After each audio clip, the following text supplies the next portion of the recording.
Hello, I'm going to show you my latest concertina book. Going to do a little flip through.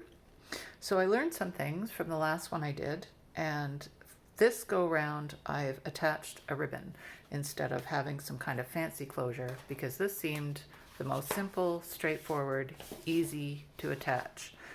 And it seems to have worked really well, so I think I'm going to continue with this process when I do, or I've thought of possibly something else that I'm going to try maybe on the next one. So I'm going to open this up.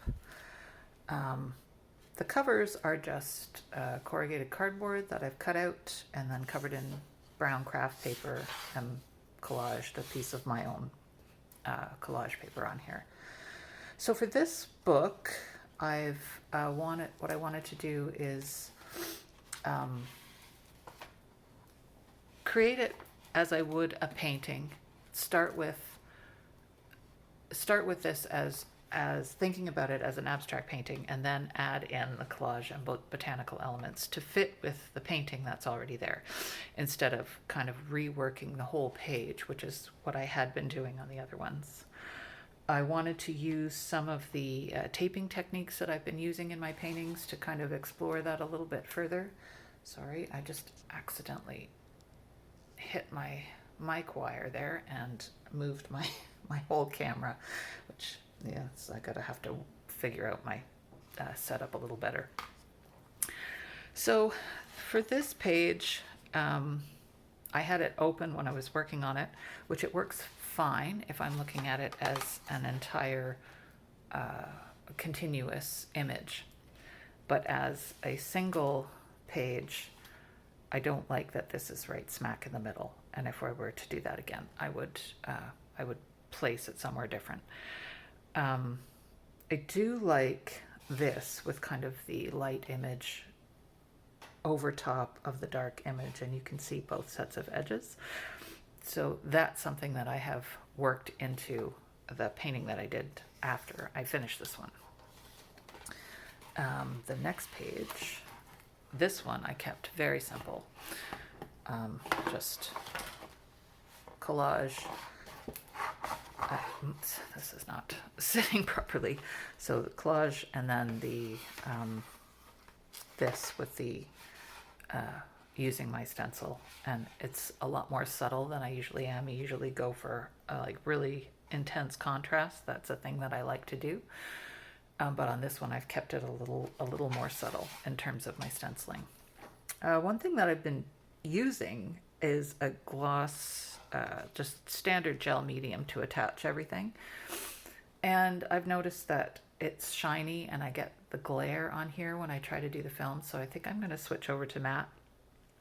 And I'm pretty sure that you'll be able to see it a bit better if I'm using a matte medium. It won't be shiny and reflect the light the way that this one does. Next one. I again attached the covers a little bit too close together, so I can't get the book flat. It's something I can't seem to remember when I'm attaching the covers, not to do that. I think maybe I cut them a little bit too big, so the next time I'll make them a bit smaller. This one was, again, really easy to finish. Once I had my collage on, I could see exactly what I needed to finish it. I needed a little bit of light in one corner and just something to add to this area that wasn't all that interesting. And simple, that was finished.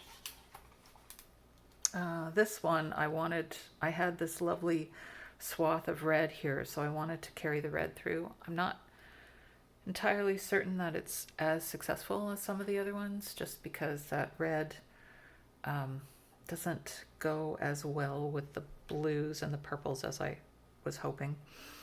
But because the red was already there, I wanted to continue on with that kind of feeling. So I put it in here and put it in here, so, you know, a little bit through there. So I think it works okay.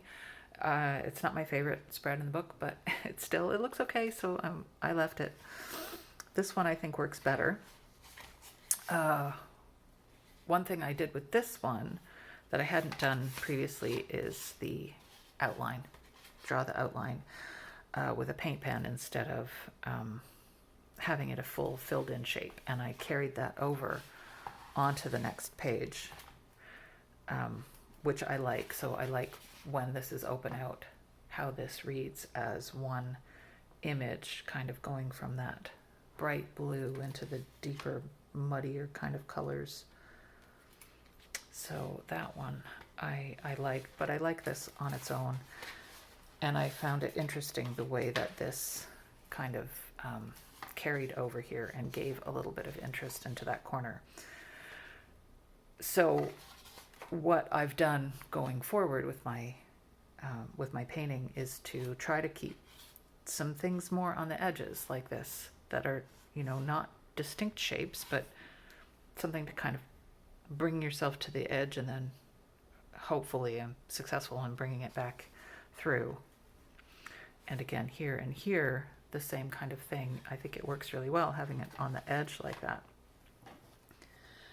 I'm really liking text, and I'm liking having collage on my pages. So I'm thinking that the next book I make, I'm going to keep it focused on collage and try to explore collage a bit more in my books before I take it into the next painting.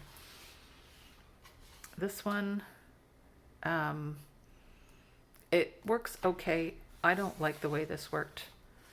It was an idea I had, and it seemed to be going okay, and then, you know, as I'm looking at it now, a few weeks after I finished it, I don't like it at all. So this is not something that I will continue on with. I don't mind this so much with the overlapping shapes and the outline. I don't mind that. This part here, ugh, I don't like that. So next one, that won't be there. And here again with the red, and I think this one with the red is much more successful. Unfortunately, this glare, it's hard to see, but I'll tip it up so you won't get the glare. This one with the red with the deeper, duller blue works much better than the other one with the red with the light, clean blue, and this one with kind of the purpley. I think this one is more successful. So to have the red in there, which I like that red, but it works much better with those deeper, darker, duller blues. This is interesting. This was a mistake, but because it's on book paper, I couldn't do anything about it. But now I'm looking at it again. I quite like it. So yeah, that is my most recent little flip through book, and I've got some paper prepped to do another one, and I'll probably be working on that for the next, I don't know, month or two perhaps. I'll have another one of these little flip through sketchbooks to show you. I hope everything's good, and I will see you soon. Bye.